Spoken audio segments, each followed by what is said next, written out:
बिस्मिल्लाहिर्रहमानिर्रहीम। सबको मेरी तरफ़ से अस्सलाम वालेकुम। आज की वीडियो में हम बहुत ही इम्पोर्टेंट टॉपिक डिस्कस करने वाले हैं।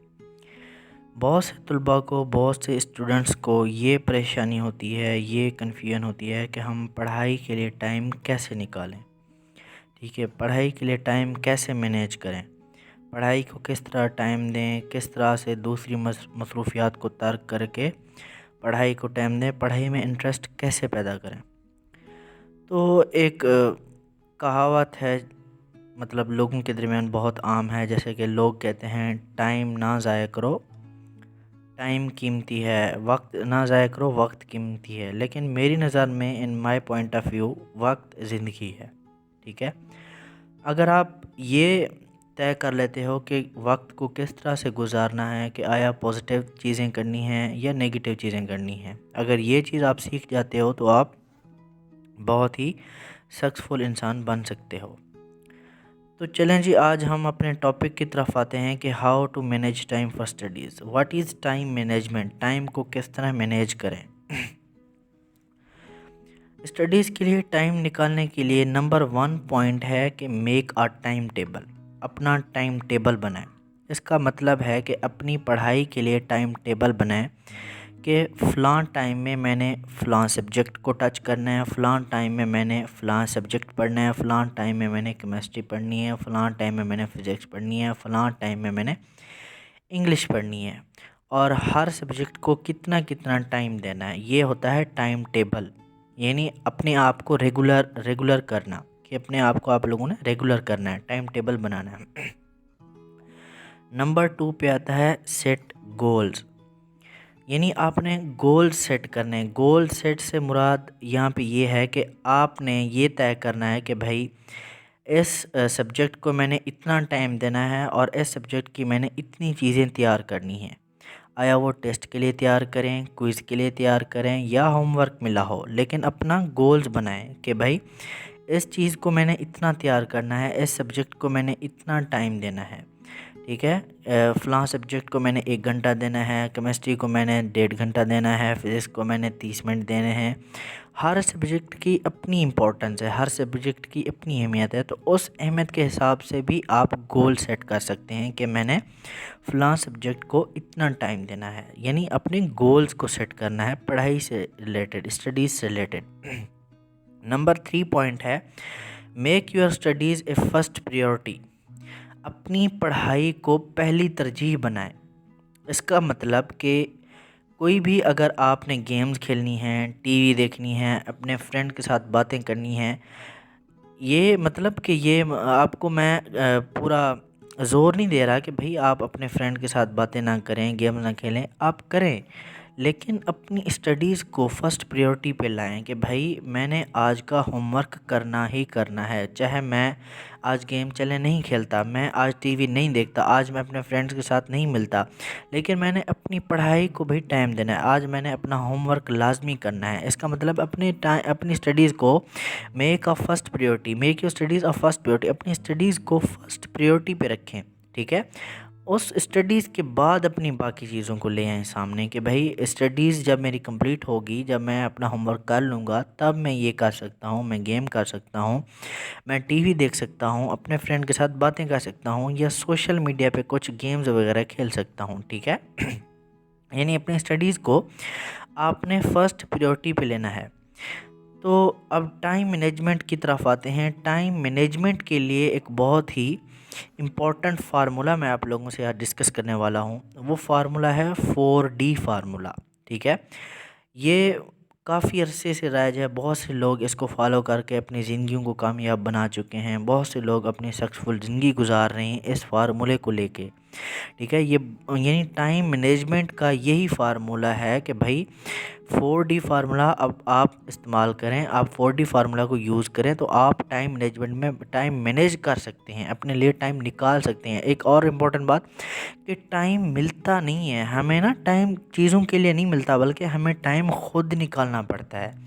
इस चीज़ को अपने जहन में रखें कि भाई हमने टाइम निकालना है, टाइम मिलता नहीं है, कभी भी टाइम निकालना पड़ता है। ठीक है, चलें जी, हम अब 4D फार्मूला को डिस्कस करते हैं। 4D फार्मूला पहले तो 4D जैसे है ना, 4D 4D हैं इसमें। नंबर 1D पे आता है डू, सेकेंड डी है डेलीगेट, नंबर 3D है डिले एंड नंबर 4 है डिलीट। नंबर 1D का क्या मतलब? नंबर 1D का मतलब है डू, करें। नंबर 1D डू का मतलब करें, करें मतलब अपना जो अभी अभी जो आप काम कर रहे हैं नाउ, यानी डू का मतलब नाउ पे आपने फोकस करना है कि यानी अभी आपके लिए कौन सा काम ज़रूरी है।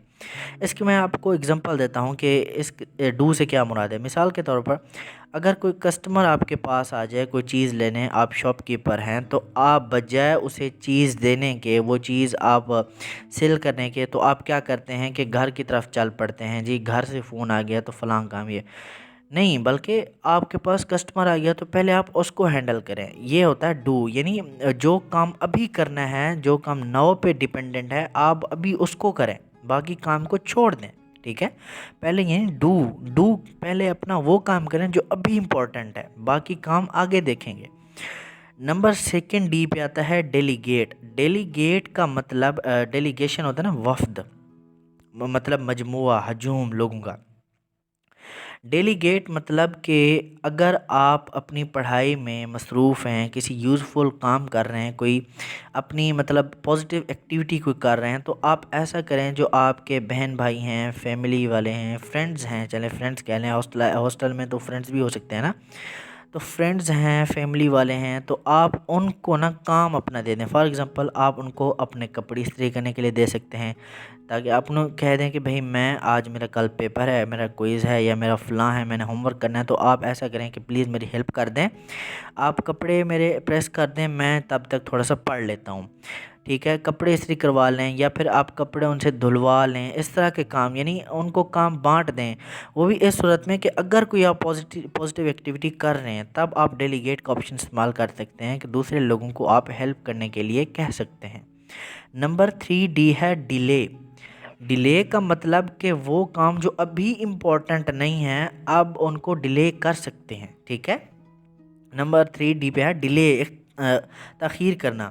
मिसाल के तौर पर कि बिजली का जैसे इलेक्ट्रिसिटी बिल होता है ना, लाइट बिल पहले आ जाता है, 1 हफ़्ता या 10 दिन पहले आ जाता है, तो आप ये तो नहीं करेंगे कि भाई एक दिन बिल आया तो दूसरे दिन भरने चले गए, तो आप उसको डिले कर सकते हैं क्योंकि उसकी ड्यू डेट को थोड़ा सा टाइम है, तो आप उसको ऐसे करें कि उसको डिले कर दें। नहीं, वो काम अभी इम्पोर्टेंट नहीं है, तो जो काम अभी इम्पोर्टेंट है पहले आप उसको प्रायोरिटी बनाएं। ठीक है, उसको जो काम डिले हो सकता है उसको डिले करें कि भाई मैं मिसाल के तौर पर अगर आपका टेस्ट मंडे को है, तो आप उसको 1 हफ़्ता पहले से तैयार थोड़ा थोड़ा सा करेंगे, यानी कुछ चीज़ों को डिले करते जाएंगे, तो जब संडे को बैठेंगे वो सारा टेस्ट रिवाइज करेंगे, तैयार करेंगे, तो फिर आप मंडे को टेस्ट दे सकते हैं। यानी कुछ चीज़ों का ऑप्शन हमारे पास डिले का भी होता है कि कुछ चीज़ों को हम डिले भी कर सकते हैं। वो यूज़फुल एक्टिविटीज़, पॉजिटिव एक्टिविटीज़ को देख के ही हम कह सकते हैं कि भाई ये काम अभी इम्पोर्टेंट है, इसको हम डिले कर सकते हैं,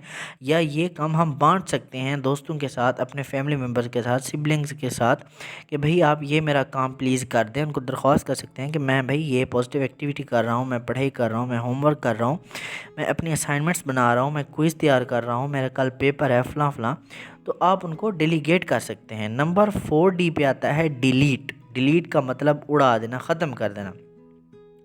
डिलीट का मतलब वो काम जो आपके लिए इम्पोर्टेंट है ही नहीं। ठीक है, वो काम जो मतलब आज आपके लिए इम्पोर्टेंट है ही नहीं। फॉर एग्ज़ाम्पल कल आपका क्विज़ है, टेस्ट है, तो आज आप टीवी देख रहे हैं, तो ये बहुत ही बेवकूफ़ी वाली बात हुई ना कि भाई कल आपका टेस्ट है, क्विज़ है, तो आप उसको टाइम नहीं देंगे, टीवी देखेंगे, तो ये मतलब आप अपनी अपने आप को ख़ुद तबाह कर रहे हैं। ठीक है, तो आप यहाँ पे डिलीट का ऑप्शन इस्तेमाल करेंगे कि भाई मैं टीवी के ऑप्शन को डिलीट कर देता हूँ, मैं अपना क्विज़ तैयार करता हूँ, यानी पॉजिटिव एक्टिविटी की तरफ आता हूँ। मैं अपना क्विज़ तैयार करूँ, असाइनमेंट तैयार करूँ, और जो टीचर्स ने काम असाइन किया हुआ है, होमवर्क असाइन किया हुआ है, वो मैं अपना तैयार करूँ, यानी पॉजिटिव एक्टिविटीज़ की तरफ आऊँ, तो ये होता है डिलीट का ऑप्शंस। ठीक है, इस तरह से इन चीज़ों को फॉलो करके आप अपनी टाइम स्टडीज़ के लिए टाइम निकाल सकते हैं, पैदा कर सकते हैं कि भाई और मोस्ट इम्पॉर्टेंट पॉइंट है कि make your studies A first priority, अपनी स्टडीज़ को फर्स्ट प्रायोरिटीज़ पे लाएँ, ठीक है। अपने पेरेंट्स को कह दें कि भाई, क्लियर कट कह दें कि भाई मेरी स्टडीज़ इंपॉर्टेंट है, मेरे लिए मेरी स्टडीज़ इंपॉर्टेंट है। कि अगर आपने वाकई अपने साथ सिंसियर हैं, अगर वाकई आप अपने साथ पढ़ना चाहते हैं, आगे बढ़ना चाहते हैं, तो आप पेरेंट्स को श्योर करें कि भाई my studies are my first priority, मेरी स्टडीज़ जो है मेरे लिए फर्स्ट प्रायोरिटीज़ पे हैं।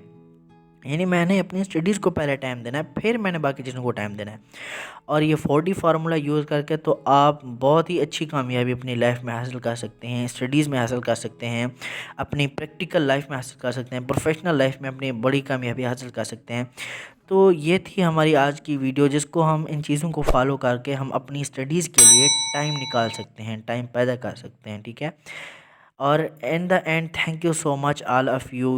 मेरी वीडियो को सब्सक्राइब करें, लाइक्स करें, कमेंट्स करें, शेयर करें। अगर कोई भी इशू हो आपको स्टडी से रिलेटेड किसी भी किस्म का, तो आप कमेंट सेक्शन में पूछ सकते हैं।